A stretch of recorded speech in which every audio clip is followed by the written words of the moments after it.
నమస్తే సక్లు. ఈరోజు కథ పేరు గోవిందయ్య గోతం.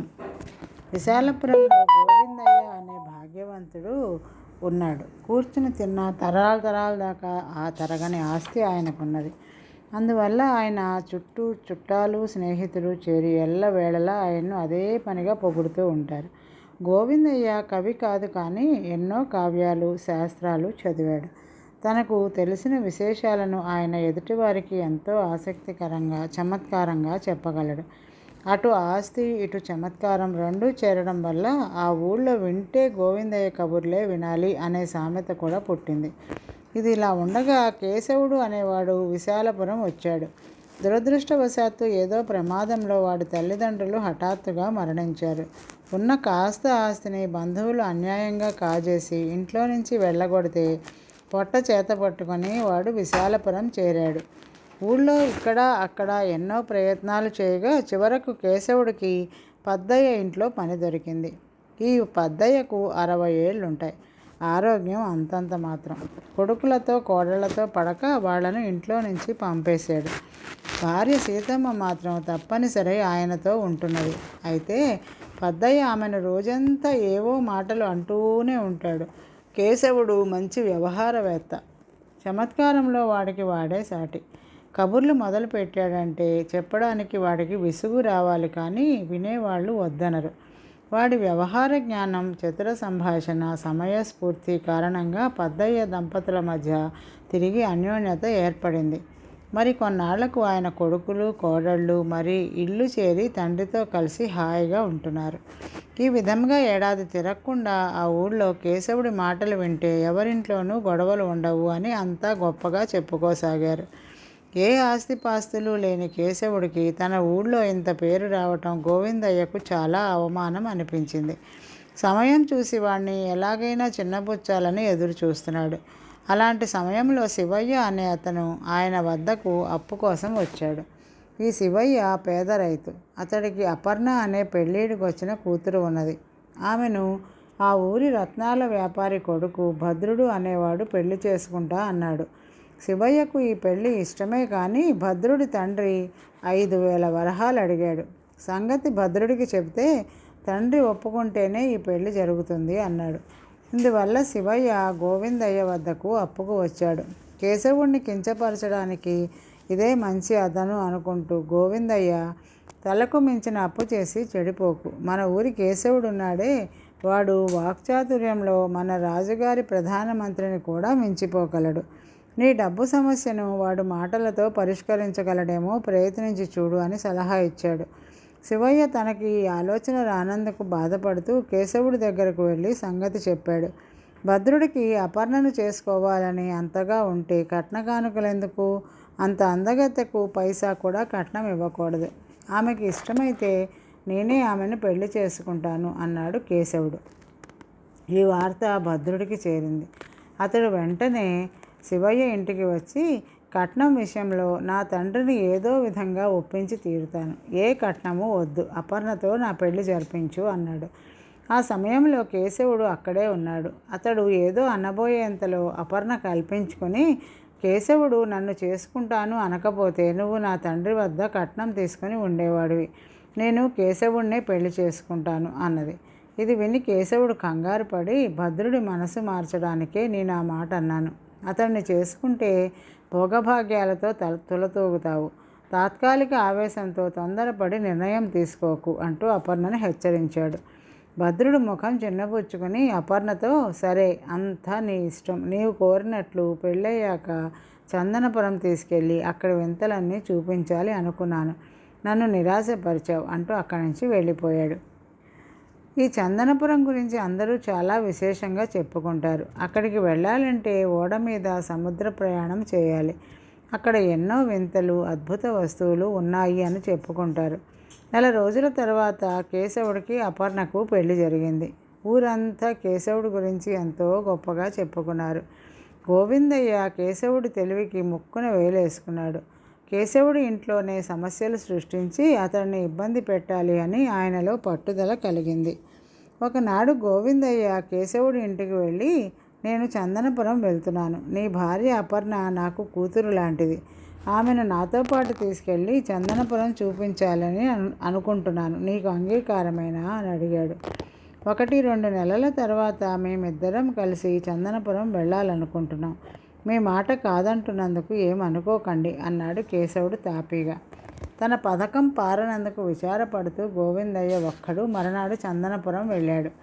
ఇది జరిగాక కేశవుడికి తన భార్యకు చందనపురం చూపాలన్న పట్టుదల వచ్చింది. అతడి మామ శివయ్య ప్రయాణానికి అవసరమైన డబ్బు ఇచ్చాడు. కేశవుడు భార్యతో బయలుదేరి చందనపురం వెళ్ళాడు.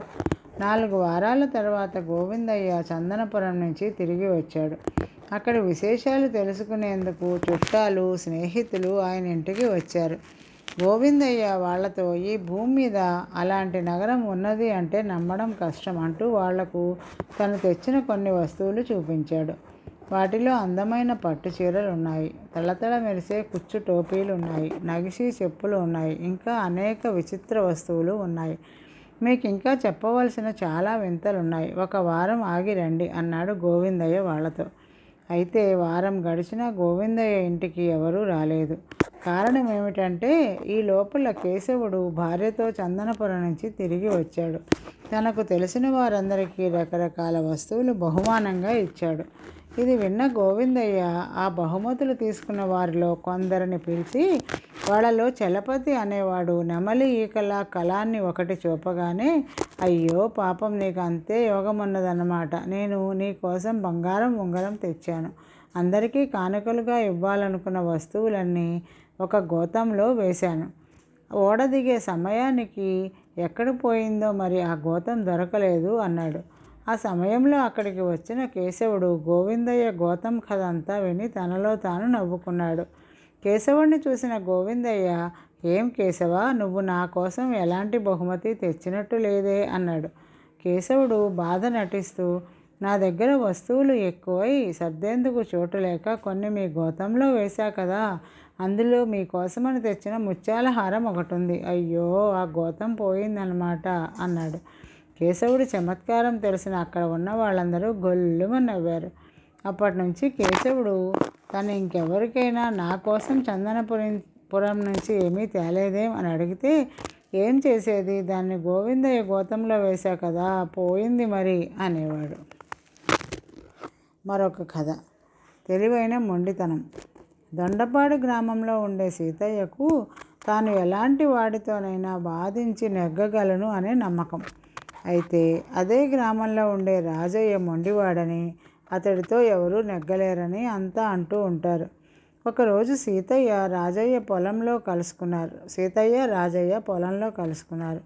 ఎలాగో అలా రాజయ్యను వాదనలోకి దింపాలి అన్న ఉద్దేశంతో, ప్రతిరోజు నీ మేకలు నా పొలంలో పడి మేస్తున్నాయి, అందుకు నష్టపరిహారం చెల్లించు, లేదా రోజు పాలైనా పొయ్యి. ఈ 2 కాదు అంటే గ్రామాధికారికి ఫిర్యాదు చేస్తాను అన్నాడు సీతయ్య. పశువులు పచ్చిగడ్డి మేస్తాయి, ఆకులు తింటాయి, నీ పొలంలో ఆ 2 లేవు, నీ ఫిర్యాదు చెల్లదు అన్నాడు రాజయ్య. అదిగో చూడు, అక్కడ పొలంలో పశువులు మేస్తున్నాయి అన్నాడు సీతయ్య వెంటనే. రాజయ్య అటు కేసి చూస్తే కొన్ని ఆవులు సీతయ్య పొలంలో మేస్తున్నాయి. పశువులంటే నా ఉద్దేశం మేకలు, మనం మేకల గురించి కదా మాట్లాడుకున్నాం, అక్కడ మేస్తున్నవి ఆవులు అన్నాడు రాజయ్య.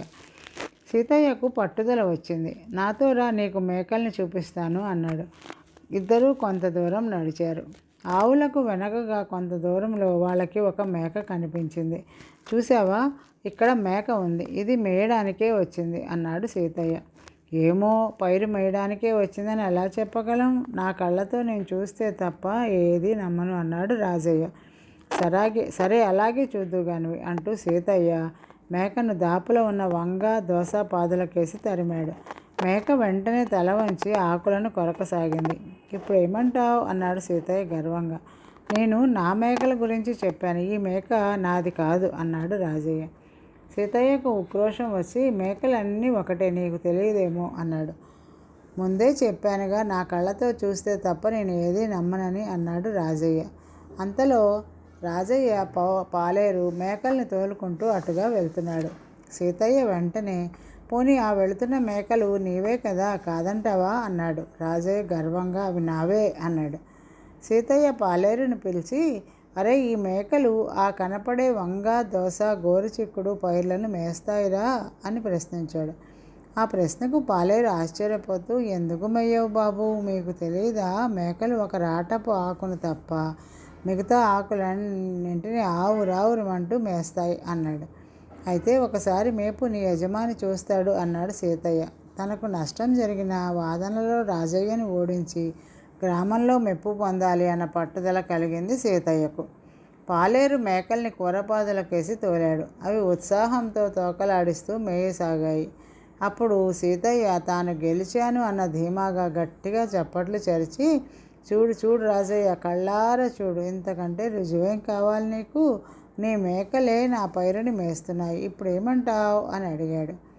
నేను అటుకేసి చూడను అన్నాడు సీతయ్య. అయితే నా ఆరోపణ నిజమని ఒప్పుకుంటావా అన్నాడు సీతయ్య. ఎలా ఒప్పుకుంటాను? ముందే చెప్పాను కదా, నా కళ్ళతో నేను చూడందే ఏది ఒప్పుకోను అన్నాడు రాజయ్య.